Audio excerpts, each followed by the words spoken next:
Blue being Purple considerably really higher. does need to look at that money deficit. Blue being considerably higher in gold now. Although lagging a bit behind in kills.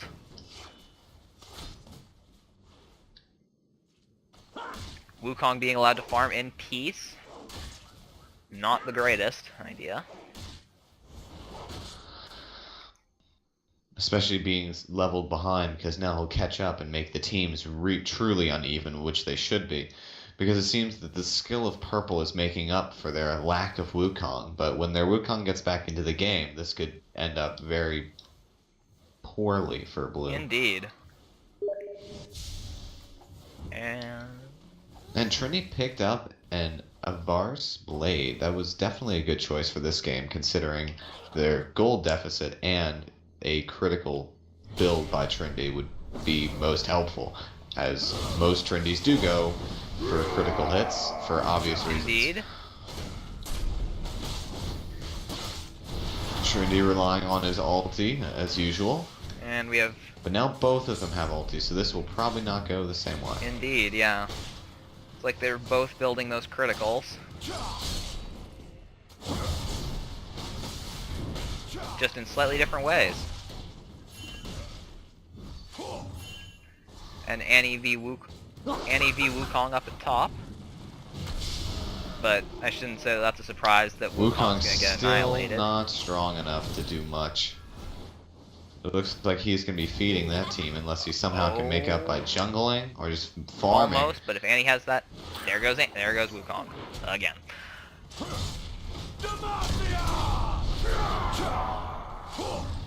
little bit slow on the removal of the barrier, but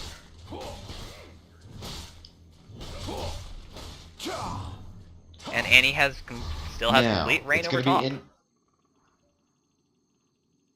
It's going to be interesting how they're going to work this as a team, because Annie's been making all the kills for Blue team, so it looks like she's basically functioning as the team's carry.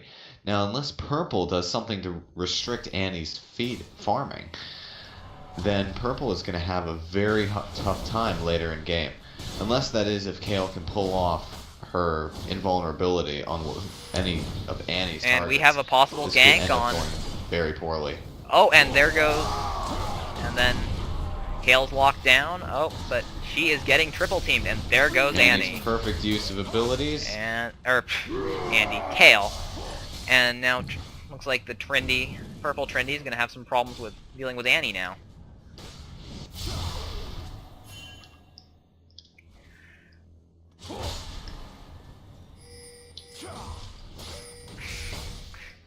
Somebody feels it necessary to ping a lot. It would make more sense for Wukong just to sit and farm top, because he's not high enough level to prevent them from taking tower whatsoever. Yeah. He will have problems. If he goes out there and he's not going to stop to shoot at him, I mean, he's going to keep focusing on Trinity. Lucky for Annie, she does have that blue potion, meaning she can restore that mana.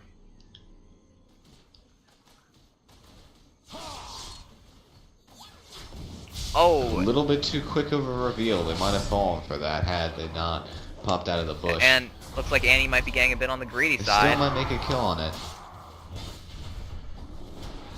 Oh, and is she diving? Yeah, she looks like she might be diving for it. Nope.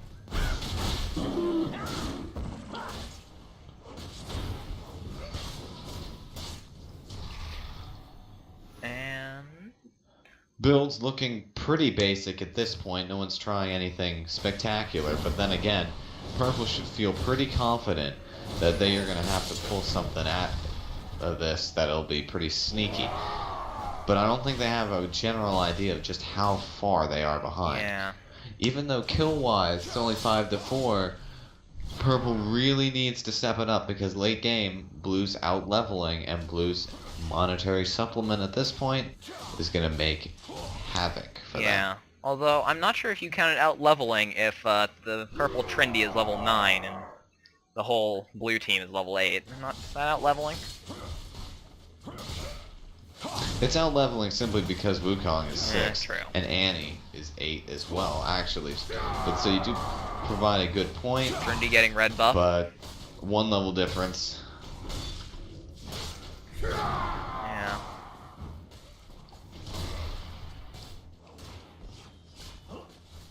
Trinity has red buff now, and Annie is looking like she's might push tower, and purple Trindamere is coming after her, it looks like. Nope, he is jungling.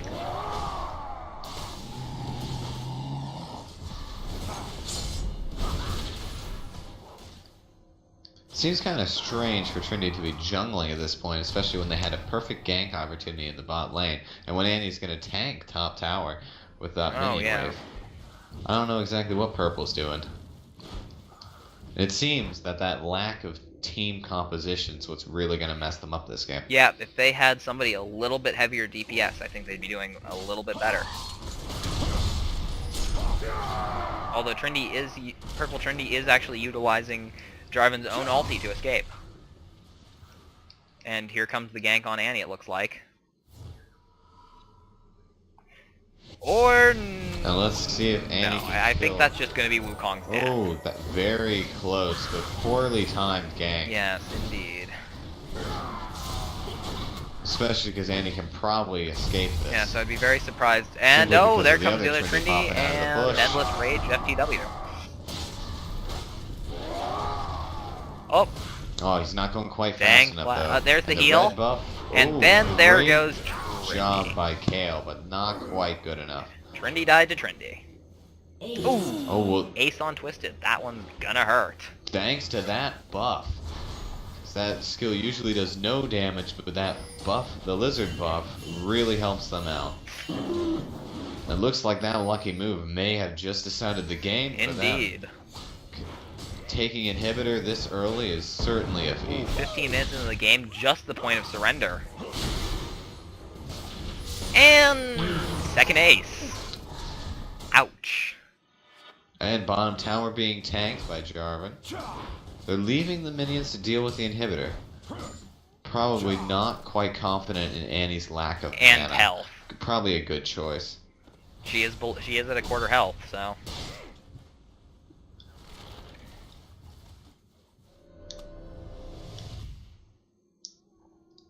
Kale seeking to do some minion farming, but that's not Certainly not with Jarvan there.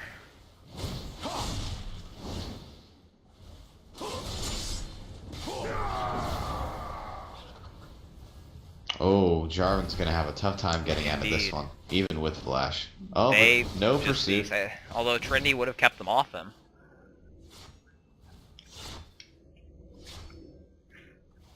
Especially when Trinity already has his Phantom Indeed, Dancer. and top inhibitor is going to go down.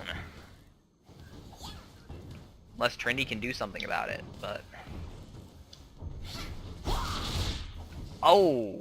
Trinity is stunned, and there's the bear. Oh, Annie doing a lot of damage this early in the game. Annie's generally one of those champs you think that you can not worry about until late game after a Rabadons or something like that, but she's certainly proving us wrong. Well, she does have that Rod of Ages. And there goes Trinity once more.